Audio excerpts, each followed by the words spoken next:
말씀의 제목은 나는 하나님이 아닙니다. 나는 하나님이 아닙니다. 한희철 목사님의 책에 실린 짧은 유머를 보고 제가 생각에 잠겼던 적이 있습니다. 금요기도회 때 이야기를 잠깐 좀 나누었는데 한 번 더 이 짧은 유머를 여러분과 함께 좀 나눌까 합니다.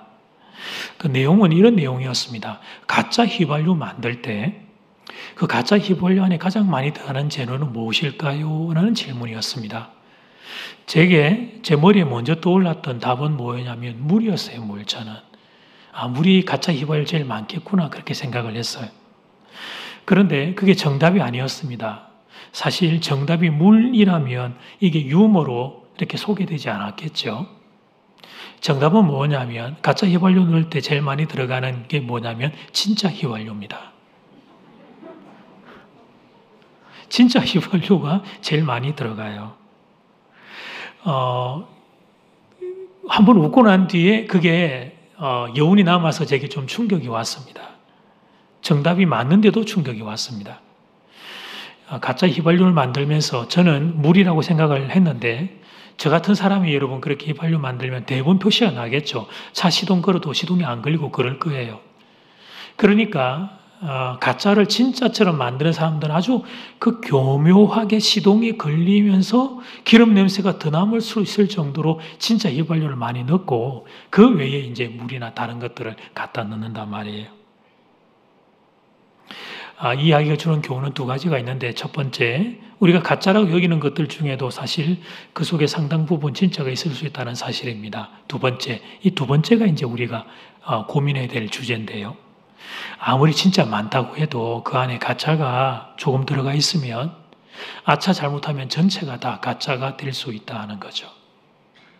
우리가 조심해야 되는 것은 내가 자랑하고 있는 내 인격, 내 신앙, 내 삶의 아름다운 많은 양의 진짜의 양보다 내가 이 정도면 괜찮지 생각하고 무시하고 있는 작은 양의 가짜가 우리 인생에 하나님 앞에서 문제가 될 수 있다는 거예요.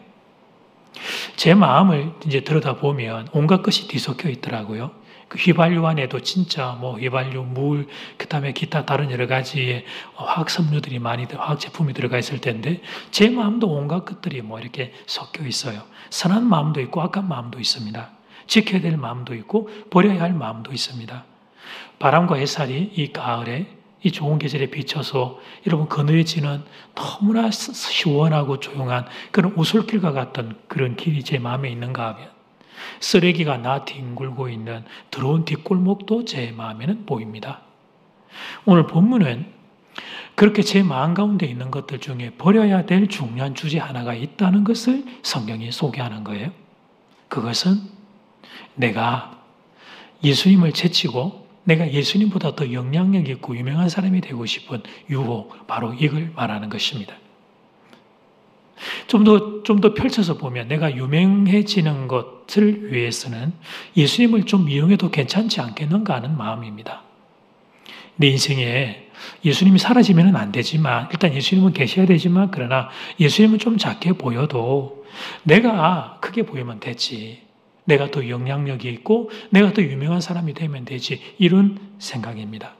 내가 예수님 버린 것도 아니고 내가 신앙생활을 포기한 것도 아니니까 신앙생활을 내가 열심히 하고 있으니까 그러니까 내가 예수님 붙잡고 있으니까 예수님보다 내가 좀 두드러져 보이고 내가 좀 더 영향력이 있고 유명한 사람이 되면 어떻겠냐 이게 뭐가 그렇게 큰 문제가 되겠냐. 오늘은 이 제 마음 가운데 있는 이 엄밀한 영역을 엄밀한 마음을 오늘 말씀이 다루고자 합니다. 자, 첫 번째, 세례 요한 제자들의 교만입니다. 세례 요한 제자들의 교만. 요한복음 3장은 하나님의 사랑을 제대로 깨닫는 데 있어서 장애물들이 있음을 보여주죠. 니고데모에게 장애물이 있었습니다. 마찬가지로 세례 요한의 제자들도 어려움을 겪고 있습니다. 하나님의 사랑을 온전히 깨닫는데 방해가 되었던 장애물, 니고데모는 거듭난다는 것, 본 의교인이라는 게 뭔지를 잘 몰랐고 세례 요한의 제자들에게는 예수님을 보면서도 예수님을 온전히 만나지 못했던 이유는 자기들의 입장과 위치에서의 교만이 문제였습니다. 26절 말씀, 그들이 요한에게 가서 이르되 세례요한의 제자들이 요한에게 가서 이르되 라비여, 선생님과 함께 요단강 저편에 있던 이 예수님입니다. 곧 선생님이 정언하시던 이 예수가 세례를 베풀매 사람이 다 그에게로 가더이다. 세례 요한의 제자들이 자신의 스승 세례 요한에게 보고한 내용입니다. 사람들이 세례 요한에게 그냥 가만히 머물러 있지 않고 예수님에게로 가는 걸 보자 이들이 위기를 느꼈습니다. 야, 이거 잘못하면 우리 스승의 인기를 예수에게 다 빼앗기고 말겠다. 세례 요한의 제자들이 예수님을 온전히 만나는데 방해가 되었던 것은 질투하는 마음이었습니다. 그 배경에는 교만이 자리하고 있었고, 우리 스승 세례 요한도 얼마나 훌륭한 분인지 모르는데, 그런데 왜 사람들이 세례 요한에게 있다가 다 일어나서 예수님한테로 몰려가는 걸까? 이런 마음이 이 제자들에게 자리하고 있었던 거예요. 여러분, 우리는 교만 그러면 어떤 특정 부류의 사람들을 떠올립니다. 자기 잘난 척하는 어떤 한 사람을 떠올립니다. 아마 여러분 교만 단어 생각하면 여러분의 머리에 떠오르는 어떤 한 사람이 아마 있을 거예요. 그러나 교만은, 성경이 말하는 교만은 그 정도가 아니죠. 모든 사람이 다 교만합니다. 모든 인생은 모태로부터 죄를 다 가지고 태어났습니다. 그 죄의 대표적인 외적 표현이 교만입니다. 죄인인 우리 인생은 자기 중심성을 가지고 있는데 그게 외적으로 표출될 때 교만으로 표출되는 겁니다. 그런 면에서 교만은 특정 부류 몇 사람들만의 죄와 문제가 아닙니다. 부자는 부자기 때문에 교만합니다. 가난한 사람은 가난하기 때문에 교만합니다. 많이 배운 사람은 많이 배웠기 때문에 교만합니다. 못 배운 사람은 못 배웠기 때문에 교만합니다. 물질과 지식, 무엇이든지 많이 가진 사람이 교만하는 것은 우리가 쉽게 이해가 됩니다. 무엇이든지 좀 많이 가지면 사람은 교만해질 가능성이 높기 때문이죠. 그런데 적게 가진 사람을 지금 제가 왜 교만하다고 말할까요? 적은 것, 그게 상처가 되어서 자신보다 많이 가진 사람을 보면 시기와 질투가 일어나기 때문입니다. 내가 당신보다 돈이 적을 뿐이지. 내가 당신보다 가방끈이 짧을 뿐이지. 내가 당신보다 못한 게 뭐가 있나? 이런 마음이 우리들 속에서 꿈틀거리면서 이게 떠나지 않고 우리에게 나쁜 영향을 미친단 말이죠. 그래서 대화를 하게 되면 좀 말을 부드럽게 여유 있게, 그렇게까지 흥분하고 화를 내리 아닌데도 그렇게 말이 나와요. 거칠게 나오고 자꾸 이렇게 툭툭 부딪히게 말이 나오게 되고, 내 마음이 평안과 안정 가운데 있지 않으니까 이 용암이 끓는 것처럼 끓고 있으니까 여러분 그런 태도가 나오는 거죠. 다 이게 교만에서부터 나오는 병이다. 오늘 본문이 바로 그 사실을 보여줍니다. 우리 자신이 모태에서부터 교만한 죄인으로 태어났다는 것을 보여줍니다. 더하여 우리로 하여금 교만에 빠지도록 부추기는 무리도 있다고 말합니다. 본문을 보면 그들은 누굽니까? 세례 요한 가까이 있었던 그의 제자들입니다. 그들은 요한을 위한다면서, 스승을 위한다면서, 랍비를 위한다면서, 랍비요, 큰일 났습니다.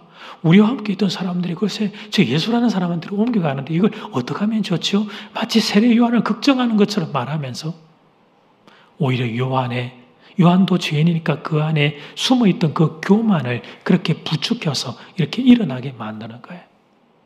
사탄은 그렇게 우리를 교만의 유혹으로 끌고 들어갑니다. 자, 오늘 이제 본문은 대충 우리가 이해를 했고 오늘 교훈을 우리의 자리로 한번 가져와 볼까요? 먼저 저에게 한번 적용을 하고요. 그리고 우리 전체에게 적용을 하고 그래야 하십시다.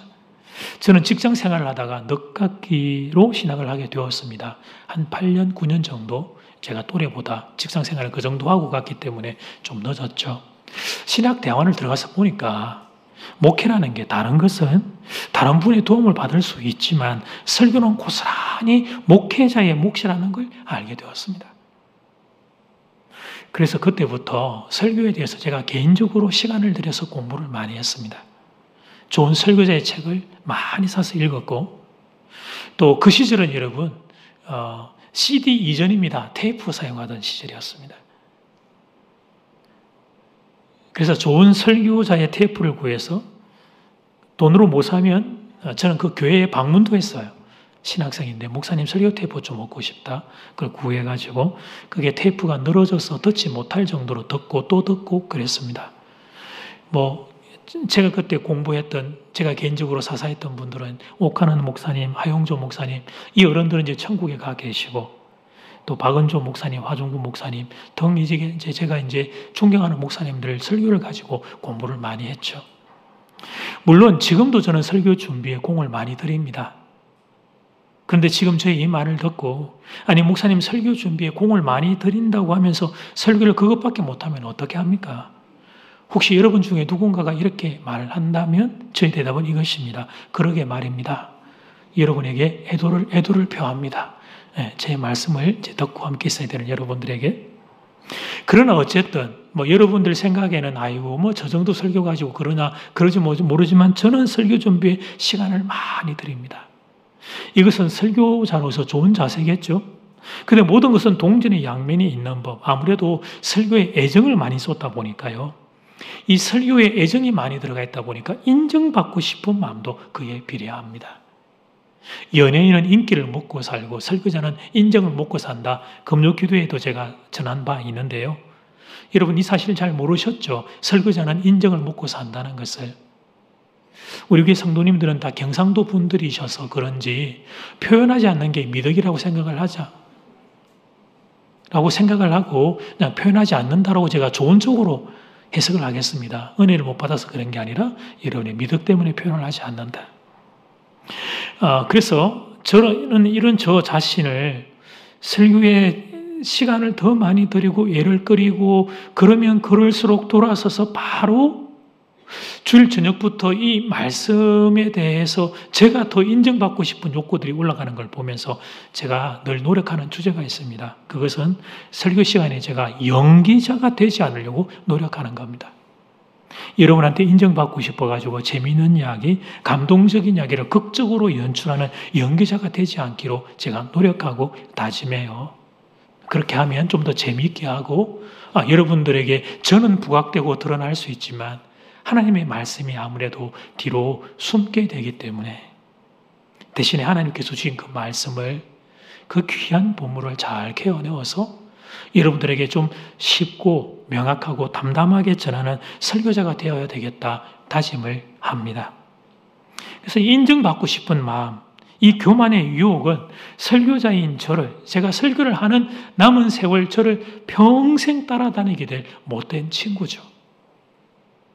자, 좀 건너뛰어서 이제 여러분에게도 한번 적용을 해볼까요? 사랑하는 여러분, 예배 시간에 회중은, 저도 회중의 자리에 앉을 때가 있으니까요. 회중은 재판장이 되면 안 됩니다. 한번 보자. 우리 목사님 오늘 설교 얼마나 잘하는지 어디 한번 보자. 그런 마음 가지시면 안 됩니다. 그것은 성도가 망하는 지름길입니다. 예배 시간에 회중이 딱 되었을 때는 재판장이 아니라 예배자가 되어야 합니다. 재판장이 아니라 뭐가 되어야 한다? 예배자가. 그렇다면 어떻습니까? 지금 여러분의 마음을 딱 이렇게 보면 재판장의 마음이 더 많으세요? 예배자의 마음이 더 많으세요? 자막을 한번 보여드릴까요? 오늘 예배 참 좋았다. 여러분 이 말은요. 성도인 우리가 사용해서는 안 될 말이에요. 사실은. 우리의 예배를 받는 하나님이 하셔야 할 말이죠. 우리가 드리는 예배를 받으시고 예배를 받으신 하나님이 오늘 너희가 드리는 예배 참 좋았다. 그리 말씀하셔야죠. 설교자인 저도 말씀을 듣는 회중인 여러분도 여러분 우리는 지금 이 시간 모두 다 하나님을 예배하는 예배자입니다. 예배자. 우리의 예배를 받고 하나님께서 아이고 오늘 너희가 드리는 예배가 정말 귀하게 정성을 다해 올려드리는 제물과 같구나. 내가 험량했다. 이렇게 되는 게 정상이죠.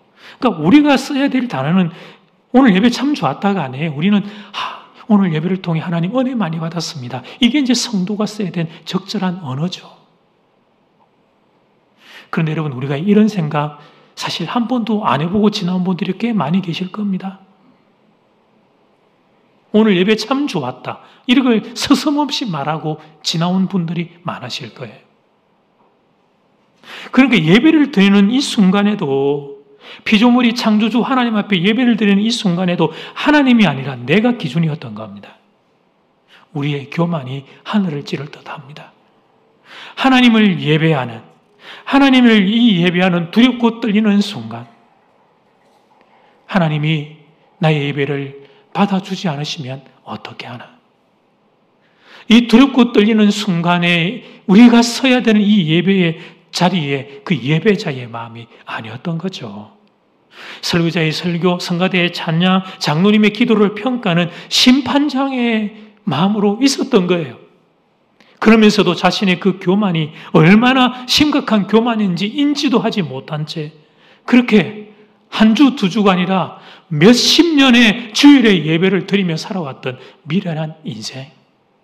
사랑하는 여러분, 그게 바로 우리의 실체입니다. 여러분은 이 사실을 아십니까? 자, 두 번째, 나는 하나님이 아닙니다. 이거 한번 외쳐볼까요? 시작. 나는 하나님이 아닙니다.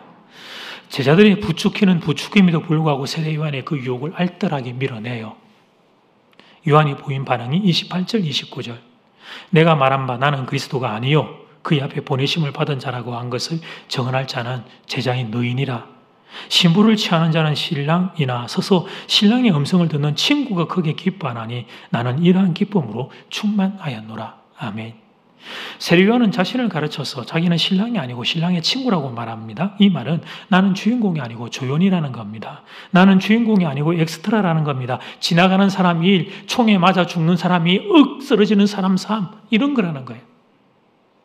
우리 중에 누구도 하기를 원하지 않는 조연 엑스트라, 그게 자신이라고 말합니다. 그리고 주인공은 오직 한 분, 예수 그리스도 주님밖에 없다고 말합니다. 세례 요한은 어떻게 이런 말을 할 수 있었을까요? 우리는 아무리 하려고 해도 안 되는 말들이 이런 말들인데, 더군다나 세례 요한은 당시에 평균 이하가 아니라 평균 이상이었는데요. 구약과 신약의 암흑기를 뚫고 하나님이 보내셨던 위대한 하나님의 선지자였는데 그 입에 하나님의 불과 같은 말씀이 있었고 유대 온 땅에서 사람들이 세례 요한에게 몰려들고 있었는데 그 인기를 세례 요한은 받으면서 어떻게 이렇게 자신을 내려놓을 수 있었을까?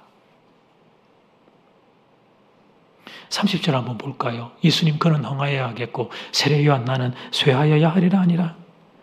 예수님은 흥하여야 하겠고 나는 쇠하여야 하리라. 참 멋있는 말이기는 합니다. 성도인 우리들은 다 잘 아는 말씀이기도 합니다. 여기 있는 분들 중에 제가 보기에 90% 이상은 예수님은 흥하고 나는 쇠하여라는 세례 요한의 말을 알 거예요. 그러나 이렇게 사는 건 자신이 없어요. 아니, 더 정확하게 표현하자면 이렇게 살기는 싫습니다. 저도. 그래서 이 세례 요한의 말씀 앞에는 턱턱 걸려요. 넘어가지를 못하죠. 그 다음 단계로. 싫으니까. 이왕이면 여러분 나도 흥하면 좋은 거 아닙니까? 세례 요한처럼 역사의 뒤안길로 사라지는 게 아니라 나도 예수님처럼 흥한 인생이 되면 좋은 거 아니에요? 아니 눈이 좋고 매부 좋고 이왕이면 세례 요한보다 다니나 다할 것 같은 인생이 되고 싶어요. 지금 우리가 다 그 일을 위하여 이렇게 불철주의 애를 쓰고 있습니다. 신앙생활을 열심히 하는 것도 어떻게 생각하면 나도 좀 더 흥하기를 원하는 마음 때문이라고 할 수 있죠. 여기 있는 분들 중에 설마 예수님은 그냥 다 망하고 나만 흥하고 싶습니다. 이런 분들은 없을 거예요. 예수님이 흥하기를 잘 되기를 원하는 마음이 우리에게 있어요. 그런데 문제가 뭡니까? 내가 쇠하고 내가 사라져야 된다니까 그게 안 받아들여지는 거죠. 예수님이 흥하는 게 싫다는 건 아니에요, 성도들이. 문제는 나도 예수님과 함께 흥하고 싶은데 그런데 나를 보고 쇠하여야 한다고 세례 요한이 말하고 있으니까 도무지 세례 요한의 말씀이 안 들리고 세례 요한의 인생은 담고 싶지 않은 거예요. 사랑하는 여러분, 이 고민을 어떻게 하면 좋습니까? 나는 예수님과 함께 흥하고 싶은데 그런데 세례 요한이 하는 말이 나는 쇠하여야 한다니 이 문제를 어떻게 해결하면 좋습니까? 그럼 여러분 세례 요한의 말씀을 따라 우리 모두 지금 하고 일들을 그냥 막 다 내려놔버리고 다 버려버리고 백수 올 기도원 전부 다 목회자가 되든지 막 선교사 다 되고 젊은이들은 세상에서 자리를 잡고 성공할 생각을 다 버리고 열심히 공부할 생각도 다 버리고 좋은 직장 다니던 분들 직장 다 그만두고 여러분 그래야 하는 겁니까? 예수님은 흥하고 나는 쇠하여야 하니까? 그런 말씀이 아닌 걸 알겠죠. 성경을 늘상 이런 식으로 극단적이고 문자적으로만 해석을 하니까 우리에게 이중성이 생기는 거죠. 말하는 것과 사는 것 사이에 차이가 있을 수 있지만 차이 정도가 아니라 아주 극명한 차이가 발생을 하는 거예요. 말은 늘 가난한 사람이 중요하다, 가난하게 살아야 된다고 말하지만 정작 내 마음에 꿈틀거리는 것은 더 어떻게 하면 부자가 될 수 있을까? 이게 더 우리 내 마음에서 불을 끄듯이 끓고 있는 거죠. 사랑하는 여러분, 세상에서의 성공을 오늘 본문이 부인하는 게 아닙니다. 성공하기 위해서 열심히 살아도 됩니다. 그러니까 지금 여러분, 하나님이 주신 여러분의 일대에서 열심히 사십시오. 열심히 공부하고 열심히 일하고 그렇게 하십시오. 경제적인 부유함도 그걸 얻기 위해 하나님이 기뻐하시는 방법으로 노력하는 거 하십시오. 그걸 성경이 지금 하지 말라는 게 아니에요. 오늘 본문이 다루고 싶은 주제는 누가 주인이냐는 거예요. 누가? 내가 주인이냐, 예수님이 주인이냐, 이걸 다루고 싶은 거죠. 내가 내 힘으로 인생을 산다고 생각하느냐, 아니면 하나님이 주시는 힘으로 인생을 산다고 생각하고 있느냐, 이걸 다루고 싶은 거예요.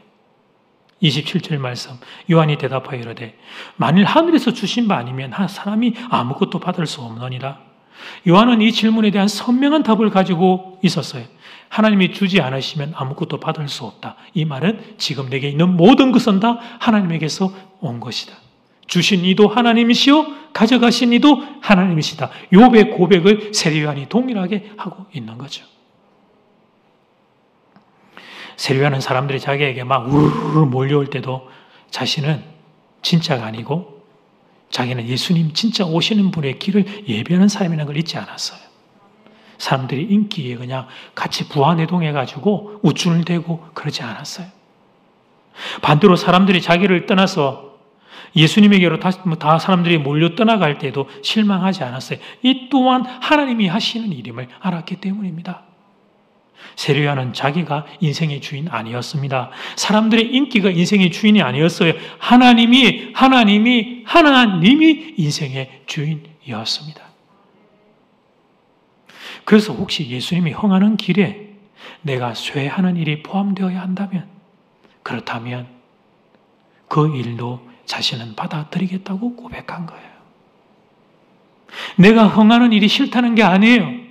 내가 흥하는 일은 죄 짓는 일이라는 말이 아니에요. 그런데 만약 하나님께서 내게 부탁한 내 인생이 주님의 길을 예비하고 나는 사라지는 것이라면, 그러면 하나님이 부탁하셨으니 내가 그 길을 걸어가겠다는 거죠. 모든 것이 다 하나님에게서 온 것임을 알기에 모든 걸 다 주신 그 하나님의 뜻을 따라 내 인생을 드리겠다. 이게 세례 요한의 고백이라는 거예요.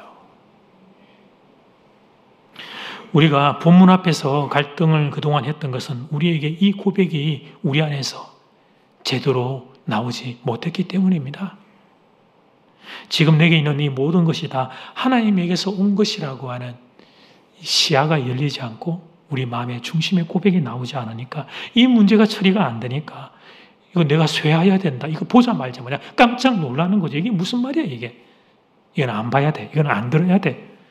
그냥 밀어버리고 나하고는 관계없는 말씀처럼 치부해 버렸던 거예요. 사랑하는 여러분 어떻습니까? 지금 내게 있는 모든 것이 다 하나님에게서 온 것이라는 고백이 여러분에게서 나오십니까? 여러분 아마 우리 가운데 이런 분들이 많지 않을까 싶어요. 목사님, 일정 부분은 제가 인정해요. 하나님에게서 온 것이라는 걸 제가 일정 부분은 인정해요. 그러나 이것만은 안 돼요. 이거는 내가 한 거예요.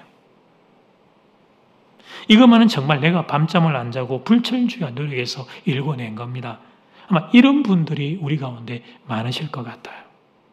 사실 이 정도만 돼도 수준은 꽤 높은 건데 일정 부분을 하나님에게서 온 것을 고백할 수만 있다면 해도 그런 어쨌든 우리에게 이런 한계가 있죠. 먼저 그 성취를 이루어낸 여러분의 그 애씀에 박수를 보내드립니다. 수고 정말 많이 하셨습니다. 다른 사람이 놀 때 공부하고 다른 사람이 놀 때 일하신 그 수고와 애씀에 박수를 보내드립니다. 저도 우리 주님도 성경도 여러분이 애쓰고 힘쓰고 그래서 이뤄낸 성취를 인정하고 또 인정해 드립니다. 그런데 여기서 여러분 성도는 한 걸음 더 깊이 들어가서 여러분 다루어야 될 주제가 있음을 알아야 돼요. 거기서 멈추면 안 되는 거죠. 거기서 한 걸음 더 들어가는 거죠. 도움이 될 수 있도록 제 이야기를 잠깐 좀 들려드릴까 합니다. 제가 여러분 만나기 전에 이야기이기 때문에 우리 장로님들하고 몇 분은 아시고 또 우리 성도님들 대부분은 모르는 더 오래전의 이야기를 여러분과 함께 좀 오늘 말씀의 이해를 돕기 위해 나눌까 해요. 저는 경남 진해라고 하는 작은 소도시 출신입니다. 고등학교 졸업할 때까지 거기에 있었습니다. 경제적으로는 좀 가난했지만 그러나 화목한 가정, 좋은 부모님, 믿음의 부모님 밑에서 자랐습니다. 제가 이제 중학교를 들어가면서 제가 진지한 고민을 하게 되었는데요. 내가 내 인생에서 성공할 수 있는 길은 뭘까? 이 고민을 하게 되어서 하나님께서 그런 마음 주셨던 것 같아요. 먼저 집안에 둘러봤어요. 집안의 재산을 보니까 희망이 보이지를 않아요. 그 다음에 제 얼굴을 보니까 그건 더 가능성이 없어 보여요. 이럴 때 웃으시면 안 되는 거 몇 번 말씀드렸죠. 그래서 아무리 보고 봐도 제 얼굴 가지고는 안 되겠어요. 앞으로의 세상은 오디오 세상인데 이게 안 되겠더라고요.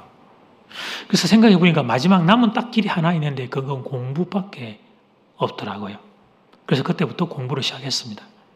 중학교 입학할 때 영어 알파벳 A, B, C 이거 알고 들어갔던 제가 첫 3월달 기말고사에 아침 인사를 쓰시오 그래가지고 제가 알파벳만 아는데 어떻게 써요? 그래서 한글로 굿 모닝 이렇게 썼다가 영어 쌤한테 뎁다 맞았던 기억이 있는데 그때부터 밤잠을 안 자고 공부를 하기 시작했습니다. 무조건 다 외우면 되겠지 뭐. 시중에 나오는 출판물, 인쇄물은 다 외우면 되겠지. 그렇게 공부를 시작을 해서 서울에 있는 소위 스카이 대학에 입학을 했습니다. 그 이후로도 일반 대학원과 그리고 신학대학원 또 두 곳에서 공부를 하는 동안 꽤 괜찮은 성취를 이루었습니다. 장학금도 많이 받고 늦깎이로 신학대학원을 갔는데도 하나님께서 지혜를 주셔서 장학금 많이 받고 공부를 했습니다. 그래서 여러분 제 마음 중심에는 은밀한 자리에 이런 자부심이 자리를 하고 있었어요. 그래도 내가 공부 양으로는 내 또래들과 비교해서 자신이 있다. 한참 공부할 때는 의자에다가 다리 묶어놓고 공부도 했습니다. 바닥에 누우면 많이 자니까 책상에 엎드려 자려고 묶어놓고 이거 풀면 귀찮아서 안 풀잖아요. 그러니까 엎드려서 좀 한 10분 자다가 계속 공부하고 그렇게 했던 적이 있으니까 그런 어떤 제 마음 안에 은밀한 자부심이 있었는데 세월이 흘러가면서 고민을 하게 된 게 있어요. 그렇게 공부하고 싶은 마음이 들었던 거 그게 어디서 왔는지 고민하게 된 거예요. 그렇게 공부하고 싶은 중학교 1학년 남자의 마음에 그 마음이 어디서 왔을까? 가만히 보니까 사랑하는 여러분 그 마음 공부하고 싶은 그 마음 하나님이 주신 마음이었습니다. 밤잠을 자지 않고 공부할 수 있는 체력도 하나님이 주신 것이었습니다. 물론 지혜도 하나님이 주신 것이었습니다. 그래서 30 중반에 하나님이 저를 목회자로 부르실 때 아멘 하고 순종할 수 있었습니다. 그때 제가 세상에서 가지고 있었던 명예와 부, 제가 그때 그 회사에서 기획조정실에서 아주 잘 나갈 때였습니다.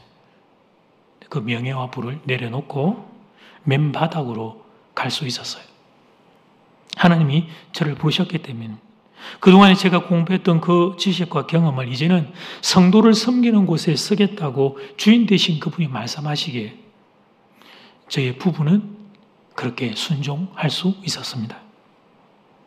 그때 저희 가정은 큰 아들을 7월 초에 하늘나라로 떠나보냈습니다. 그리고 채 3주가 안 되어 둘째 아들이 태어났습니다. 지금 저희 옆에 있는 그 아들이 그때 태어난 둘째 아들입니다.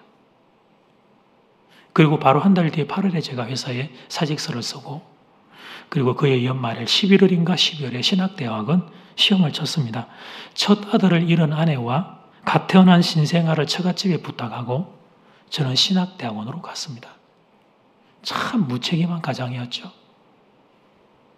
그런데 그런 저의 결정을 아내가 전적으로 동의해 주었습니다. 물론 부모님들도 다 받아주셨습니다. 아내도 알았기 때문이에요. 뭘요? 하나님이 주인이라는 사실을. 주신 이도 하나님이시요 취하신 이도 하나님이라는 사실을 알았기 때문에 이제 그런 걸음을 걸을 수가 있었던 거죠. 사랑하는 여러분, 요즘 우리는 공평, 어떤 세상의 공평에 대해서 관심이 많아요. 근데 사실 냉정하게 여러분 좀 이야기하자면요. 세상의 어떤 부분의 그 공평과 불공평에 우리가 마음이 그렇게 많이 속상한 게 아니고요. 그 부분에도 좀 물론 속상함이 있지만 진짜 우리의 마음이 애가 끓는 건 뭐냐면 내가 적게 가진 요게 지금 불만인 거예요, 사실은. 나의 외모, 나의 집안, 나의 현재 위치 이런 것들이 마음에 안 드는 거죠. 근데 그걸 다 이야기하면 내 속을 드러내니까 세상의 불공평에 여러분 합쳐서 내 마음에 있는 것들을 같이 합쳐가지고 이렇게 입을 대는 일들이 우리 가운데 많이 일어나고 있어요. 그런데 여러분, 제가 여러분에게 조금 충격적인 사실, 현실을 하나 말씀드릴게요. 사랑하는 여러분, 세상은 공평하지 않습니다. 우리가 태어날 때부터 공평하지 않습니다. 연예인들을 보면 얼굴이 어떻게 저렇게 작나? 다리는 어떻게 저렇게 기나? 이런 생각을 하게 돼요. 근데 여러분, 아무리 성형수술을 한다고 해도 얼굴 사이즈는 줄일 수가 없잖아요. 뭐 턱 좀 깎는다고 얼마나 깎아내겠어요? 짧은 다리는 어떻게 또 늘려요, 길게? 여러분, 진짜 각자 다 다르게 태어나요, 외모가. 근데 외모와 출생만 다른 게 아니에요. 재능과 실력도 달라요. 모든 것이 다 다릅니다. 사람마다 다 각자 하나님께 받은 것이 있고 받지 못한 게 있습니다. 우리의 문제는 뭐냐면 받지 못한 것에 온통 마음이 백이 다 글로 몰려가 있어서 원망과 불평과 비참함과 초라함으로 귀하고 소중한 인생을 허비하는 게 우리에게 너무 많은 거죠. 주의하고 비교하느라고 그 마음이 초라함과 우울함에 온통 사로잡혀 있는 거예요. 늘 우울하대요. SNS 보면서 늘 우울하대요. 지금 내가 가지고 있는 이거, 하나님이 내게 주신 내 인생 요걸 어떻게 안고 부둥켜 여기서 가치를 만들어내며 살아갈 것인지에 대한 고민이 우리에게서 잘 작동이 안 되는 거예요. 마음을 너무 많이 뺏겼어요, 마음을. 사랑하는 여러분, 세례 요한이면 세례 요한처럼 사는 거죠. 다윗이면 다윗처럼 사는 거예요. 다니엘이면 다니엘처럼 사는 겁니다. 내 인생의 주인이신 하나님이 나를 부르시고 세우신 그 자리에서 최선을 다해 사는 거예요. 내가 왜 다윗이 아니고 다니엘이 아니고 내가 왜 세례 요한이어야 되는지 이유는 알 수 없어요. 내가 왜 다윗이 아니고 요나단이 되어야 되는지 그 이유는 알 수 없어요. 그러나 나를 만드시고 내게 모든 것을 주신 그 하나님을 기억하고 지금 나의 이 인생을 사랑으로 껴안고 걸어가는 겁니다. 그래서 한 걸음 더 나아가서 여러분 한 걸음 더 나아가서 성장하고 또 성장하고 전진하는 인생이 되기 위해 노력하는 거죠. 원망하고 불평하느라고 이 귀한 인생을 그냥 허비하는 것이 아니고 먼 훗날 우리가 천국에 가면 이 비밀을 알게 될 겁니다. 아니, 그 이유를 알기 이전에 이미 우리는 넘치는 위로와 영광을 받게 될 거예요. 지금 이런 거 있거든요. 내가 딱 천국에 가면 주님 만나자마자 왜 그랬냐고 내 속상한 거 질문해 보리라. 내 마음에 꽂고 있는 거 몇 가지 있어요. 그런데 천국 문을 열고 딱 주님을 만나는 순간 그 모든 것들이 한순간에 사라지고 말할 수 없는 위로와 영광이 여러분을 압도하게 될 거예요. 세례 요한에게 야, 이 바보야, 너는 왜 길만 준비하다가 왔냐? 너희 주인공처럼 예수처럼 살지 못했느냐고 하나님이 힐난하지 않으실 겁니다. 착하고 충성된 종이라고 영광의 관을 씌워주실 겁니다. 요나단에게 이 바보야, 네가 다윗을 없애버리고 왕이 되면 되지. 왜 바보같이 너는 이스라엘 왕이 되지 못하고 일찍 생을 마감했냐고 그렇게 하나님이 혼내지 않으실 거예요. 착하고 충성된 종이라고. 너무 고맙다고. 누군가가 다윗 옆에 친구의 인생을 살아줘야 되는데 요나단 네가 그 인생을 귀하게 살아줘서 너무 고맙다고 하나님이 영광의 관을 요나단에게 씌워주실 겁니다. 사실 예수님은 이미 세례 요한을 이 땅 가운데서 영광스럽게 해주셨어요. 여자가 낳은 자 중에 세례 요한보다 큰 이가 없다. 우리는 다 여자가 낳은 사람들. 이 말은 모든 인생들 가운데 세례 요한이 가장 큰 이다. 주님이 그를 영광스럽게 해주신 거죠. 그러면서 너희들도 세례 요한보다 더 커질 수 있다. 이 말씀도 하시죠. 이 비밀을 깨닫고 하나님이 주인인 것을 깨닫고 그 길을 따라가는 이들은 동일한 영광을 누릴 수 있다. 길을 보여주신 거란 말이에요. 텔레비전 프로그램 중에 생활의 달인이라는 프로그램이 있습니다. 생활의 달인들은 제가 이렇게 보니까 두 가지 공통점이 있더라고요. 첫 번째, 어렵고 힘든 인생을 헤치고 앞으로 나아간 분들이셔요. 대부분 가난하고 참 어려운 가정 형편에 출발했어요. 뭐 부모님 안 계셔서 할머니 밑에서 자라거나 공부도 제대로 못하고 먹고 살기 위해서 그래서 그때 그냥 누가 소개해줘서 처음 갔던 직장 그렇게 선택했던 직장들이에요. 그러니까 그분들의 인생의 첫 자리는요 참 그만두고 싶고 정말 욕하고 원망하고 차라리 그냥 죽어버리면 좋겠다 생각하는 그런 자리들이 그분들의 인생의 첫 자리들이더라고요. 그런데 그걸 이제 딛고 이분들이 일어선 거죠. 두 번째 공통점은 뭐냐면 이 달인들, 이분들이 하는 일들이 참 평범한 일들이에요. 단순 업무의 반복이라고 볼 수 있어요. 그런데 그 단순한 일들을 통하여 이분들이 가치를 만들어낸 거예요. 가치. 내가 아니고 다른 누가 와서 할 수 없는 가치를 그 일에서 만들어낸 거죠. 대부분 20년, 30년, 40년 이상 한 업종에 종사한 분들입니다. 그래서 다른 사람들은 잠깐 왔다가 몇 개월 하다가 떠나가면서 아이고야 이 작고 보잘것없는 이 일을 왜 매일 하면서 사나? 이렇게 다 떠나가 버린 불평하고 원망하고 다 떠나가 버린 거죠. 그 자리에 이분들은 그 일을 천직으로 삼았습니다. 신앙이 없으니까 천직 그리 말하더라고요. 하늘이 준 직업이다. 우리 신앙인은 알죠? 하나님이 주신 일이라는 걸 그들은 고백하는 거예요. 그분들의 삶이 우리에게 도전을 줍니다. 내 인생을 제대로 살아낼 생각은 안 하고 다른 사람들의 인생을 기웃거리며 그거 보고 그거 비난하고 비판하기 좋아하는 우리를 참 부끄럽게 합니다. 내 인생을 껴안고 여기에서 가치를 만들어낼 생각은 하지 않고 비교 열등감에 빠져있는 우리에게 도전을 줍니다. 하나님이 주신 내 인생, 하나님이 주신 내 인생, 하나님이 주신 소중한 내 인생을 껴안고 살아가는 그 길을 우리는 너무 많이 잃어버린 거예요. 너무 많이 잃어버렸어요. 그런 우리에게 세례 요한은 인생은 어떻게 사는 것인가를 선명하게 보여줍니다. 하나님이 주신 내 인생을 가슴으로 껴안고 살아가는 것. 그것이 피조물인 인생의 영광 중에 영광이라는 걸 보여주는 거죠. 사랑하는 여러분, 여러분의 인생을 잘 살아주십시오. 비교 열등감에 빠지지 말고 여러분의 인생을 잘 살아주십시오. 오늘 말씀이 여러분에게 걸어가야 될 길이 되면 좋겠고 그 길을 걸어가고 있는 여러분에게는 힘과 용기가 되기를 주의 이름으로 축복합니다. 아멘.